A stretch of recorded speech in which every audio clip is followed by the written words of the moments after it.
we have enough hands? Can everybody squeeze in?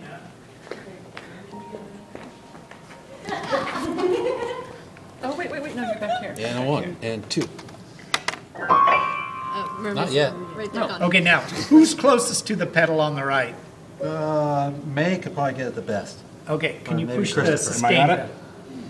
Okay, now, don't do it yet, but I'm going to yell 1, 2, ready, go. And on the word go, we're going to slam our hands down as hard as we can, and then May keep the pedal down so we can hear the beauty echo into the room. So once again, not right now, but I'm going to go 1, 2, ready, go. And on the word go, we're going to hit it. Ready? Here we go. 1, 2, ready, go. Thunder. Now listen to it.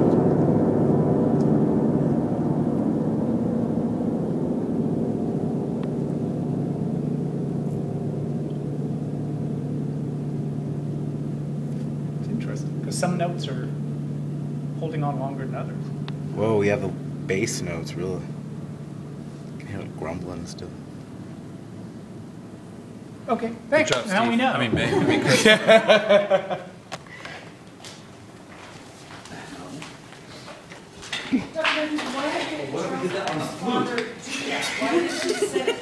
He was just curious. But he kept it that their whole childhood, he kept it like that? Pretty much. That was part of the experiment, was you have to keep it going. So it's not that everything was dissonant, because he was a band director, so he conducted the town band. So that had to sound sonorous. And Charles Ives was a church organist, so he wouldn't have, although he actually did put some dissonance in some things. It was an experiment his father did? Yes, Did he tell them that he did? I imagine. I mean, I'm sure they're wondering when they're at school and nobody else has a piano tune like that. Dad. Or they're you get a singing and piano they're tune. always off. They're always off. Nope, I'm playing middle C. I'm singing middle C right now. Sing this one. Da, da, da, da, da. Okay. Well, Ives was never bothered by dissonance. He kind of enjoyed it. He wrote some pieces.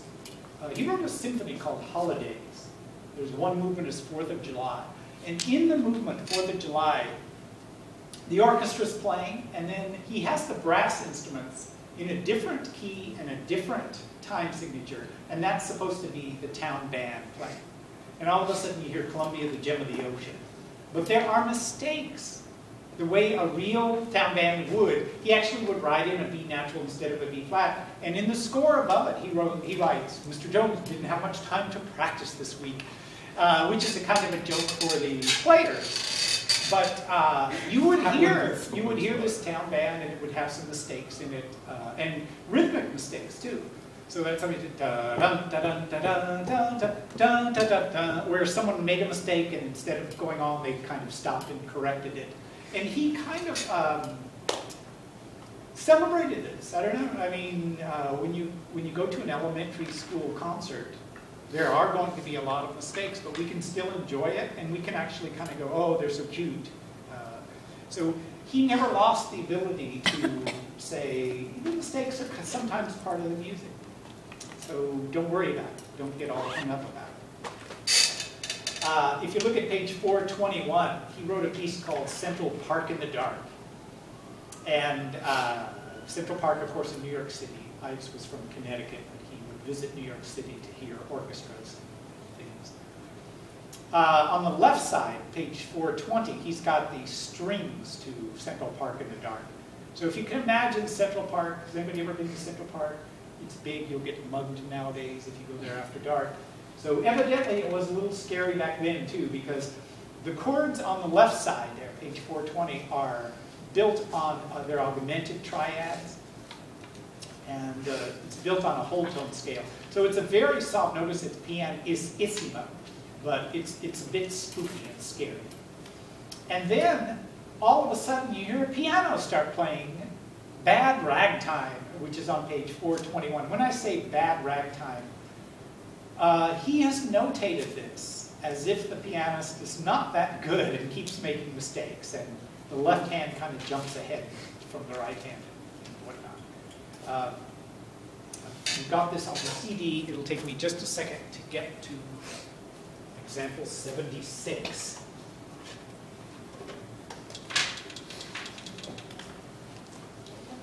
But when you listen to Ives, it does sound like a cacophony, but he was modern. He was way ahead of his time. Way ahead of his time. He was doing this stuff that they later did in the 30s and 40s. Ives was doing it in the teens and 20s. So he was a great experimenter.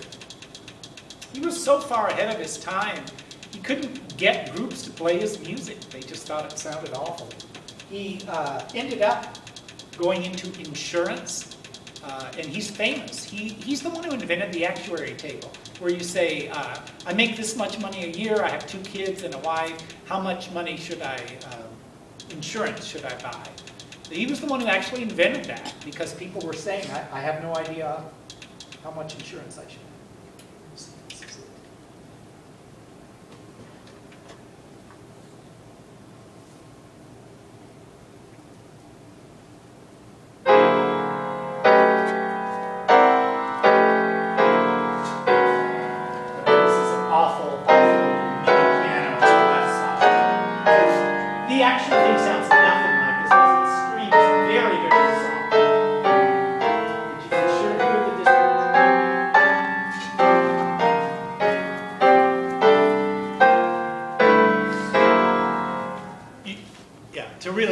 Doing there, you'd have to get the disc and listen to it. So all of those sounds were just whisper soft.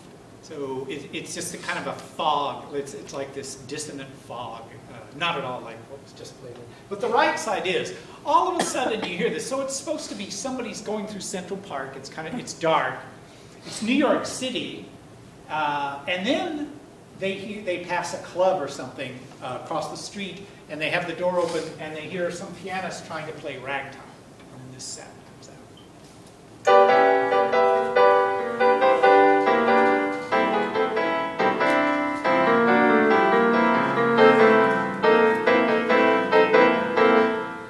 So it's almost like somebody's trying to go, hello, my baby, hello, my husband. But it just keeps starting and stopping, and there are wrong notes all over the place.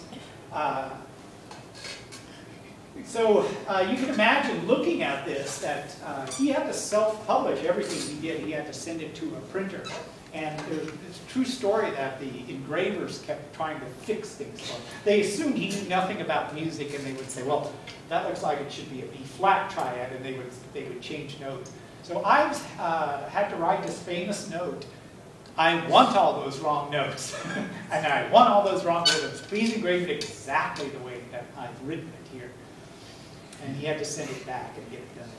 I love the way in the second measure there, he's got an E flat and a G sharp in the bass, and then an E natural and a G natural in the soprano, in the top piano. So yeah, there's your dissonance, and he didn't bother him. And to tell you the truth, if you listen to a lot of his stuff, and you will start to get used to the dissonance, and it won't bother you so much anymore. It'll be kind of like what he was hearing. Is Courier and Ives, is that part of his sound as well? No. But I met someone who was an insurance agent, and they actually told me when they were getting their license to insure, they said, we were reading in our book about the actuary tables, and on the footnote, it said that this guy was a musician and a composer. And I said, my music history book had him about music, and as a footnote, it said he sold insurance. That's true. He's famous in both. So he did, he went to Yale or Harvard. Harvard, I think it was. He studied with the composer, but the composer wouldn't let him write what he wanted to write. So he gave up on that.